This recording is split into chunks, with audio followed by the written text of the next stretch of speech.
امن و امان کی صورتحال ٹھیک نہیں ہے. تو اس کا مطلب ہے کہ اب تو ہمارے سیکورٹی کے اداروں کو ہم Kaka Khel we can safely presume کہ اب بہت پرو اگریسو یعنی زیادہ اگریسو وے میں جو ہے ان کے سرکوبی کو غالباً کوئی ایکشنز اور انیشیٹوز لینا ہوں گے. لیکن ساتھ میں ایک اور بھی مسئلہ آ جائے گا نا. اگر میں آپ دونوں کی جو بات ہے کہ چیف وہاں پہ ہے تو چیف کا اناؤنس نہیں تھا کہ وہ کب جا رہے ہیں, اور اتنا بڑا حملہ اس طرح پلان نہیں ہو سکتا کہ 2 دنوں میں پلان ہو جائے. میں آپ کی بات مان لوں دونوں کی, تو پھر جو ہمارا ایک سٹانس ہے امریکہ کے سامنے کہ سارے افغان ہم نے غیر قانونی جو نکالنے ہیں یہاں سے, جس پر امریکہ تھوڑا پریشرائز بھی کر رہے ہو 25, تو اس کا مطلب امریکہ بیک فٹ پہ چلا جائے گا. بھائی ہمارے وہ الگ بات ہے. ایک منٹ پہلے کاکا خیل آپ کو جواب دے دے, پھر میں بتاتا ہوں اپنی ترجیح. ایکچولی ہمارا شروع دن سے ٹھیک ہے سیاسی سطح پر نہیں, لیکن تاثر ہمارے دانشوروں نے یا سیکیورٹی ایکسپرٹ نے دیا تھا کہ بھائی افغانستان میں امریکی افواجیں اسی وجہ سے بدامنی ہیں. اب امریکہ تم کو کہیں گے کہ بھائی اب تو آپ کے اپنے طالبان آ گئے ہیں اور ابھی آپ کی یہ حالت ہے, تو there is something wrong inside your boundaries. تو اس پرسپیکٹو کو بھی آپ دیکھ لیں. اور جس طرح نصرت صاحب نے نشاندہی کی انسٹالیشن کی, یا پھر یہ چیز بھی ہے کیونکہ یہ وہ روٹ ہے جیسے کہ میں نے عرض کیا, یہ بالکل گوادر اور گلگت کے بیچ کا شوب ہوتے علاقہ. یہ اس روٹ میں جو مغربی روٹ ہے, جو بہت اہم روٹ ہے جس پر تیزی سے کام چل رہا ہے, یہ اس روٹ کو پہلی بار نہیں, اس سے پہلے جوب میں اٹیک ہوا, اب اس طرف اٹیک ہوا. اور جیسے آپ کہہ رہے ہو کہ اس تنظیم کا آغاز ہی چمن کے ایک واقعے سے ہوتا ہے, یہ آپ کہہ رہے ہو نا, اس تنظیم کا پہلی آپ دیکھیں کہاں ہے چمن اور کہاں اب یہ.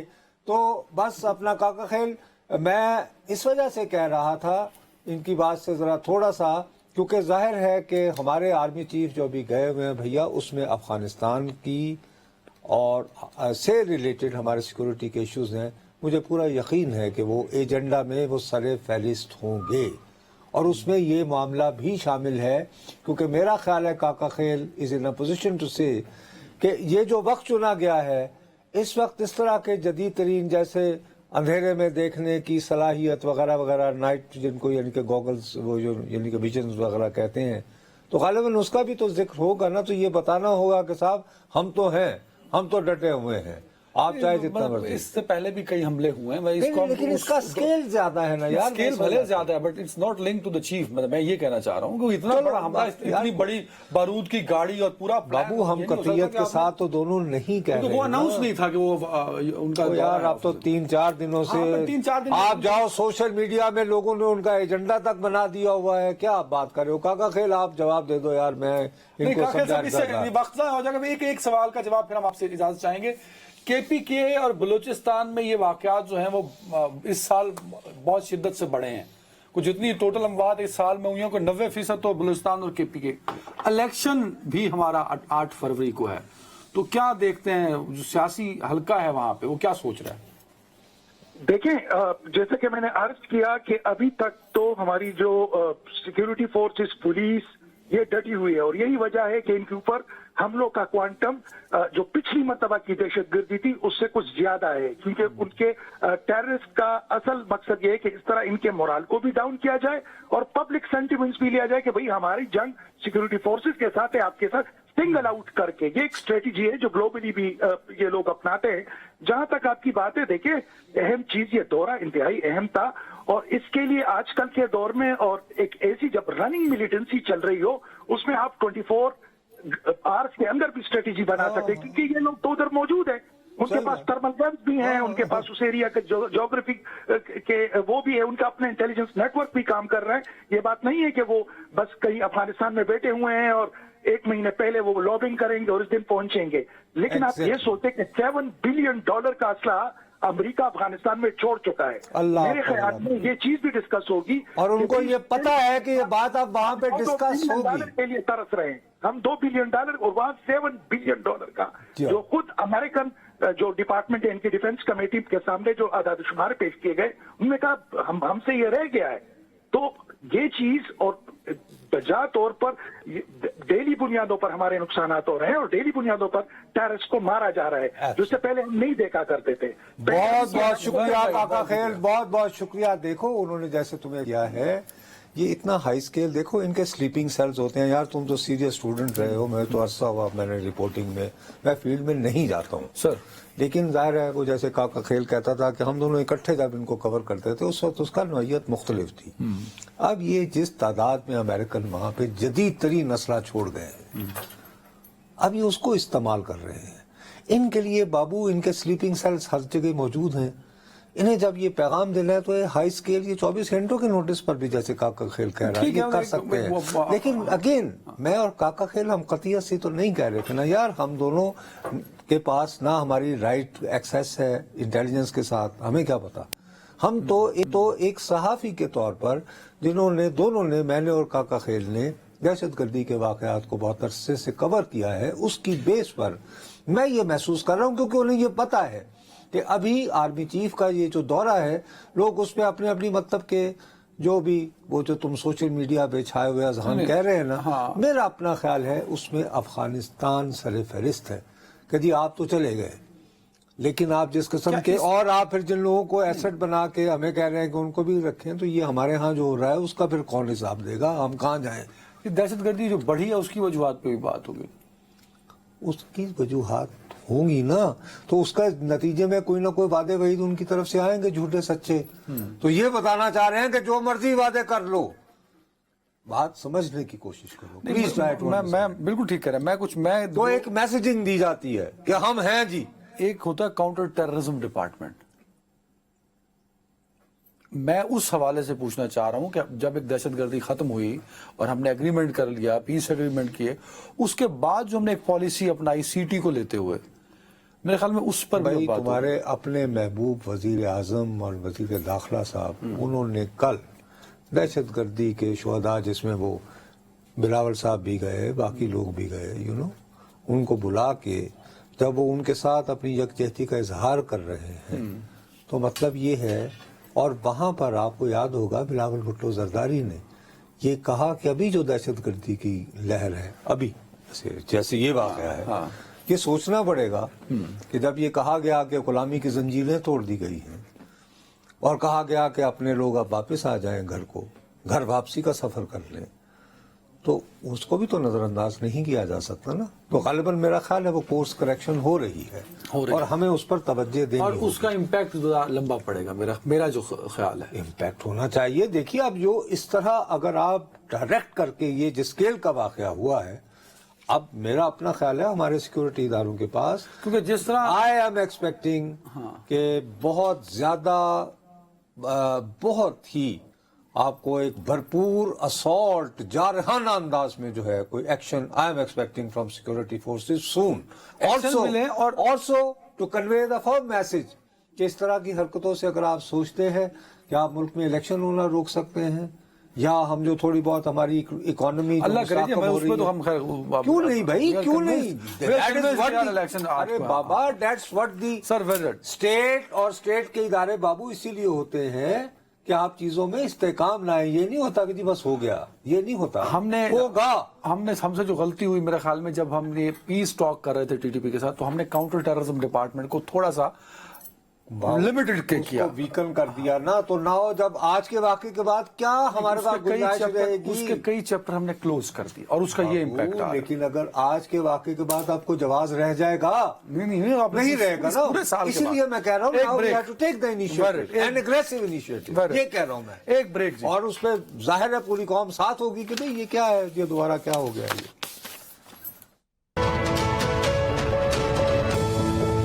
Welcome back. نظر صاحب، خوش قسمت ہوتی ہیں وہ قومیں جن کو اپنی غلطیاں اور تاریخی غلطیاں جو ہیں ان کو درست کرنے کا موقع ملتا ہے. تاریخ کیونکہ آپ کی قوم کی شناخت ہوتی ہے اور میں تو بڑے عرصے سے ہم سنتے آ رہے ہیں کہ ذوالفقار علی بھٹو کا جو قتل ہے وہ انصاف کا قتل ہے، وہ عدالتی قتل ہے، عدالتی تاریخ کا سیاہ ترین باب ہے. شکر ہے کہ صدارتی ریفرنس جو آصف زرداری صاحب نے بھیجا تھا اس پر بینچ بن گیا، تو یہ جو ہماری تاریخی غلطی ہے یہ درست کرنے کا ایک موقع مل جائے گا.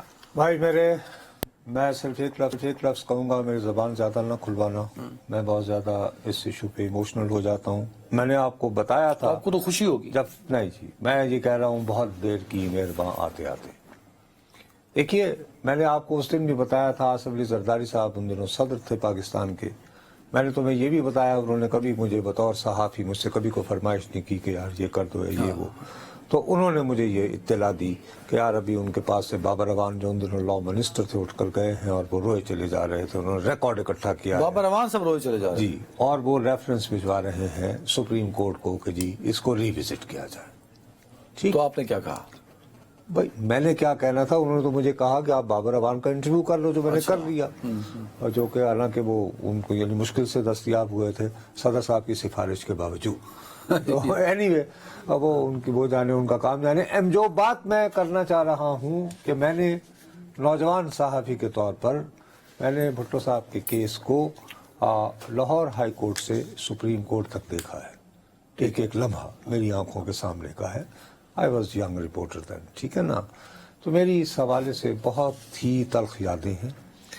میں انتہائی تلخ یادیں درست ہونے جا رہی ہیں نا اب تو. وہ کیسے ہوں؟ دیکھیے یار، ہم چیخ کے عادی ہو گئے کہ یہ سیاست عدالتی تاریخ میں سیاہ دھبا ہے. اب وہ سیاہ دھبا دھلنے جا رہا ہے. آج جیسے یہ معاملہ شروع ہوا تو ایک عزت مآب جج صاحب نے جو کافی سینئر جج صاحب ہیں، انہوں نے کہا نہیں کہ جی اب کیا فائدہ جی، وہ تو ہو گیا جو ہونا تھا. اور یہ بھی ٹھیک ہے. دیکھو ہماری قوم انتھی نفرت اور عقیدت میں ہے. تقسیم ہے نا، تقسیم اتنی بری ہے. مقصد دیکھو یہی میرا رونا ہے کہ میں اپنی بات، میں اس بات کو آپ کے ساتھ شیئر کرنے سے قاصر ہوں. میں سمجھ نہیں پا رہا، میں آپ کو سمجھا نہیں پاؤں گا کہ میرے جیسے لوگ، میں جینوئنلی بھٹو صاحب کی سیاست کے بارے میں سمجھتا ہوں کبھی کبھی ان میں ڈکٹیٹوریل شیڈز آ جاتے تھے جن کے بارے میں کمفرٹیبل ہوں. بٹ لیٹ دا ہسٹری جج. ٹھیک ہے. لیکن بنیادی طور پر انہوں نے ایک اتنے بڑے سانحے کے بعد جب پاکستان کا ایک حصہ ہم سے الگ ہو گیا، ہمیں ریوائیو کیا، قدموں میں کھڑا کیا، ہمیں ایک قابل فخر قوم بنایا، اور پھر یہ ضمانت کے حصول کے آئندہ کبھی ہماری سیکورٹی خطرے میں نہ پڑے، انہوں نے پاکستان کے ایٹمی پروگرام کی بنیاد رکھی. ٹھیک ہے. یہ بہت بڑے واقعات ہیں. ٹھیک ہے. اور آئین پاکستان کا، اور پاکستان کا آئین جو ابھی تک تمام تر چیزوں کے باوجود، پارلیمنٹ کی بلڈنگ، میں عرض کر رہا ہوں نا، ان تمام چیزوں کو دیکھتے ہوئے وہ کم از کم اتنا ڈیزرو کرتے تھے کہ فرض کرو میرے منہ میں خاک، اگر ان کے حکم پر بھی قتل ہوا ہوتا تو عمر قید دے دیتے یار. تو یہی تو میں کہنے کی کوشش کر رہا ہوں آپ کو کہ جو اتنا بڑا زیادتی ہوئی تھی سر، اور وہ سیاہ ترین باب ہے، وہ دھل جائے گا نا یار. یہ ہے کہ سب سے پہلی بات یہ ہے کہ یہ کہانی جو شروع ہوتی ہے یہ لاہور ہائی کورٹ سے شروع ہوتی ہے. ٹھیک ہے نا. اس سے پہلے تو ان کو قتل کے الزام میں پکڑنے کا ارادہ ہی نہیں تھا. جب ان کو گرفتار کر کے بری رکھا اس تو لونا یار ایف آئی آر تھی، اور اس کے بارے میں کمیشن بن کے فیصلہ بھی ہو چکا تھا. یہ آپ کو نہیں معلوم نا اس بات کا. میں جو بتا رہا ہوں یہ جو 1974 میں 74 میں یہ ایف آئی آر ہوئی تھی، پھر کمیشن بنوایا گیا تھا اور انہوں نے کہا تھا کہ نہیں یہ قابل غور نہیں ہے یہ ایف آئی آر. اور لطیفہ یہ بھی ہے کہ جن کے والد قتل ہوئے تھے احمد رضا قصوری، انہوں نے پھر پیپلز پارٹی جوائن کر لی تھی بیگم بھٹو صاحبہ کو مل کے 77 کے الیکشنز کے قریب. یہ بھی واقعہ ہوا تھا. بھائی اگر احمد رضا قصوری آج جو سپریم کورٹ میں کھڑے ہوئے خطاب فرما رہے تھے، بھائی اگر آپ کو واقعی اس بات کا یقین تھا دل سے کہ جی میرے باپ کو قتل کیا گیا ہے ذوالفقار علی بھٹو کے حکم پر، تو میاں ان کی پارٹی میں دوبارہ کیوں گئے، اور وہ بھی بیگم بھٹو صاحبہ کے تقریباً قدموں میں بیٹھ کے رو پیٹ کر. یہ تو انہوں نے ان سے ٹکٹ لیا. وہ یار میں بتا رہا ہوں درخواست کی باقاعدہ کہ دے، وہ نہیں ملی انہیں، وہ الگ بات ہے، لیکن پیپلز پارٹی میں شامل ہوئے بھیا. تو یعنی عجیب سا بیٹا ہے. وہ تو بڑے باصول ہی ہیں مطلب. بھائی تو اگر میں غلط بات کہہ رہا ہوں تو مجھے ابھی جھٹلا دو، یعنی دیکھ لو ریفرنس کے کیا بات یہ شامل نہیں ہو گئے تھے. تو پھر وہ ایف آئی آر ایکٹیو کیسے ہو گئی؟ یار ایف آئی آر اس لیے ایکٹیو ہوئی، ہوا یہ تھا کہ پی این اے کی تحریک دیکھنے کے بعد جب ضیاء الحق صاحب نے تختہ الٹا اور وہ مری گئے، تو انہوں نے جب دیکھا، ان کا یہ خیال تھا کہ یار بھٹو صاحب بہت ان پاپولر ہو گئے. تو مری سے جب رہا ہوئے انہوں نے کہا جی رہا کر دیں انہیں. تو بھٹو صاحب لاہور آئے، تو لاہور میں ان کا تاریخی ویلکم ہوا ضیاء الحق کے دور میں. سر ان زمانے میں ایئرپورٹ ظاہر ہے لاہور پرانا ہوتا تھا، تو جس کو آپ شیرپاؤ یعنی پل کہتے ہیں، وہاں تک لوگوں کا ہجوم ہی ہجوم تھا. پرانے ایئرپورٹ والٹن سے لے کے جی. اور وہاں پر یہ ہے کہ شاہ رانی صاحب مرحوم